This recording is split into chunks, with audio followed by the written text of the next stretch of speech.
I'm not gonna hurt you. I'm just gonna bash your brains in. Red rum.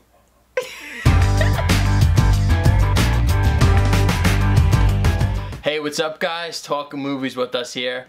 Back again for another movie review. So we were asked by one of our pals on here, Dr. Movie 91, to do a little Stephen King collaboration. He said, you know, I want to make this month all Stephen King in spirit of the new It movie coming out. So we were like, sure, you know, we could have done anything related to Stephen King. Heck yes. So we put out on our Patreon page lists of movies you want us to check out, any Stephen King adaptations, and we put it out to our Facebook group to vote, and they picked The Shining. The Shining, starring the great Jack Nicholson, right? Yes, and of course directed by the great Stanley Kubrick. Oh yeah, that guy is a genius, let me tell you. He's also a maniac. Oh, he's a maniac. So yeah, The Shining. On the surface, this movie is a simple story about a man who gets offered to be a night manager at a hotel that is closed all winter long. Yes, in the Colorado mountains, mind you. In the Colorado mountains, they said it's not feasible for us to be open all year round because we cannot plow the 25-mile road. That's what they say. That's what they say, because they get a ton of snow. So Jack Nicholson gets the job. Him and his family move up to this enormous hotel, but there's a teensy-weensy little catch. It might be slightly haunted because the last night manager got cabin fever so bad he basically slaughtered his wife and his 2 daughters. Chopped them up, left them in the hallway. Yeah. And that's where we get some of the most iconic scenes in film history. Oh yeah. With little Danny's visions. Danny's visions of the infamous Grady twins. The elevator scene where there's blood coming out of the elevator and splashing everywhere. Blood. It's so beautiful to watch. And it's shot in like a slow motion kind of thing, and it's so, you know, you get glimpses of that throughout the whole film, and it just adds to the tension and the fear and the paranoia. So brilliantly done. So Jack Nicholson's character, Jack Torrance, and his wife and his son Danny move into this huge hotel for the whole winter. And isolation starts to set in because they're the only ones in this huge place. Yes, and it progressively gets worse.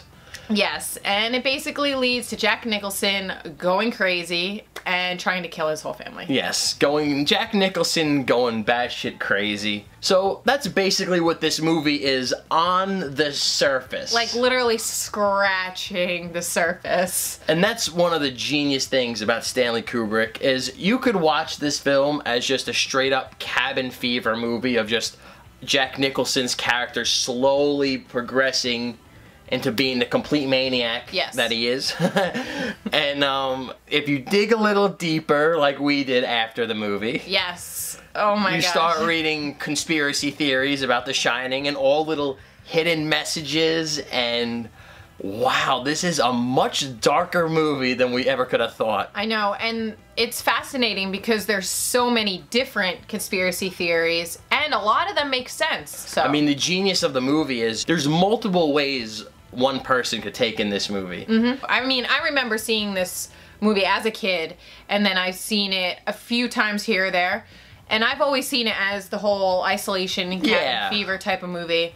But now that we actually sat down and watched it to review it, I was really trying to pay attention to a lot more detail, you know, the shots, the music, and everything, and I absolutely love this movie. Oh, I've always enjoyed it, and it's always freaked me out. It's always been a terrifying movie, but wow. Yeah, this movie is near perfection. It really is. Jack Nicholson gives one of the greatest performances, I think, ever, man. I mean, he has one of the most iconic lines in movie history. You know, here's Johnny, right? Like that's right, and that's iconic right there. And we also learned that was ad-libbed in. Like that wasn't even part of the script. That was the genius of Jack Nicholson in this movie, and he is terrifying in this film. He's so scary. I mean, those eyebrows, the face, the stares, the teeth. So he's haunting to his whole family, his son Danny, and especially his wife, played by Shelley Duvall, who does a really good job in this. I mean, she's fantastic in this movie. She's got a really good scream, a really good terrifying scream, and the shakiness in her voice. And her facial expressions, she really like was believable. Oh, yeah. For being very, very scared. And just, yeah, you really bought into the fear. And I've come to find out after this movie, you know, thanks to IMDb, I had no idea she was Olive Oil in the Popeye movie with Robin Williams. So I had no idea about that one, but Jack Nicholson, fantastic job. The kid actor, you know, we say this all the time, little kid actors in films can make it or break it. But another solid performance. He's fantastic. He's awesome. I mean, you know, obviously he has this psychic ability, him and Tony. Tony, yeah. And the fact that he goes in between these two characters is seamless. It's great. And this movie, to me, was always the perfect movie to watch in the dead of the winter. You know, you put it in when there's, you know, 5 feet of snow outside, and you watch The Shining, and then you start to feel yourself go a little crazy yourself, right? Especially when you've been snowed in for a few days. Oh, yeah. And speaking of the, you know, the way it was filmed and everything, the shots in this movie are so beautiful. I mean, there's not a lot of scenes where there's Jack Nicholson and his wife and his kid. It's a lot of them individually.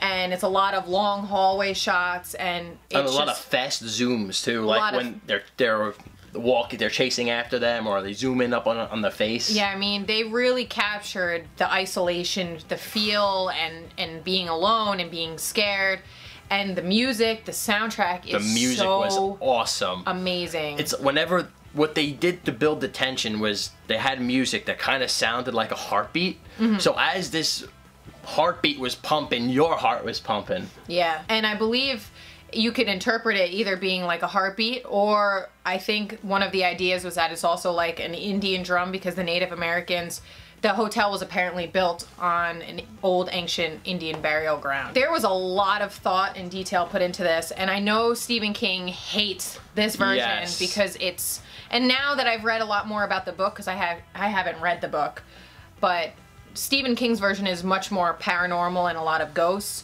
It's more of a haunted house story. Yeah, and Stanley Kubrick actually doesn't believe in ghosts, and he doesn't believe in all of that, so he wanted to make it more of just a psychological. Yeah. Of a guy, you know, straight up cabin fever and just, you know, mentally, more on the mental side of things. So I think you can appreciate both works of art. Oh, yeah. But I mean, this movie is just so good. I mean, it's such a classic.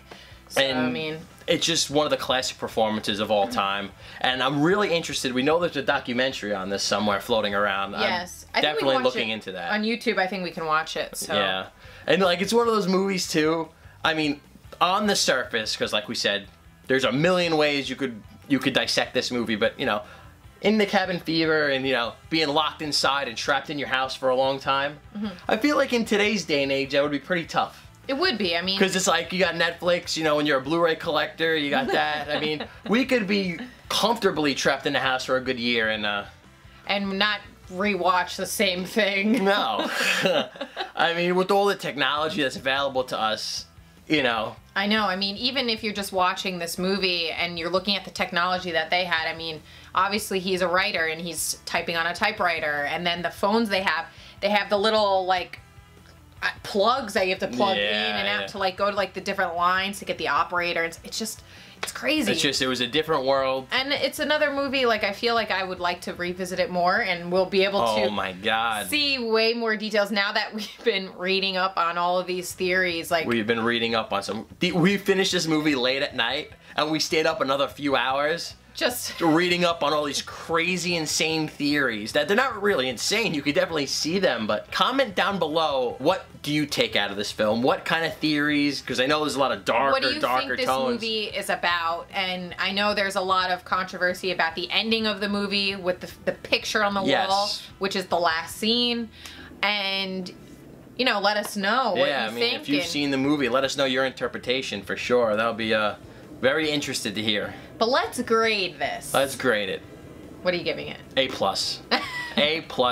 Just for this guy, just for Jack Nicholson's performance alone, A+. It was just awesome. And Kubrick's a genius, you know. He's really... I haven't seen all of his films, but I could see they're all mine. Like, yeah. I'm gonna give it an A, just because, I mean, to me, I was more fascinated with the artistic portion of it. I do really like, obviously Jack Nicholson's performance is amazing.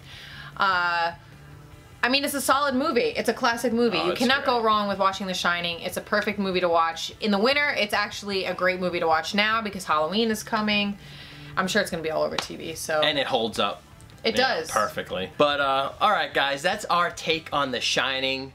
Thank you to Dr. Movie 91 for letting us be a part of this collaboration. It's been really fun, and Stephen King, man, like, you're getting us into more, we want to dig deeper into the world of Stephen King, you know? Oh yeah, I mean, the guy is absolutely insane. Yeah, we just, you know, you're getting us more intrigued about it, and we're definitely hooked on it, so thanks again for including us. And thanks to our Patreons for actually recommending this one in their mix of movies, and thanks to our Facebook group for actually voting on this one. It's fun to do like these kind of movies. I like to involve, or we like to involve. Because, you know, we like to involve, you know, our Facebook group and, you know, just our subscribers in general, because it really cuts our indecisiveness out of it, which is the worst, especially me. Alright guys, thanks again for watching this review. Give it a big thumbs up. Like, comment, and subscribe. And we'll see you guys in the next video. See you later.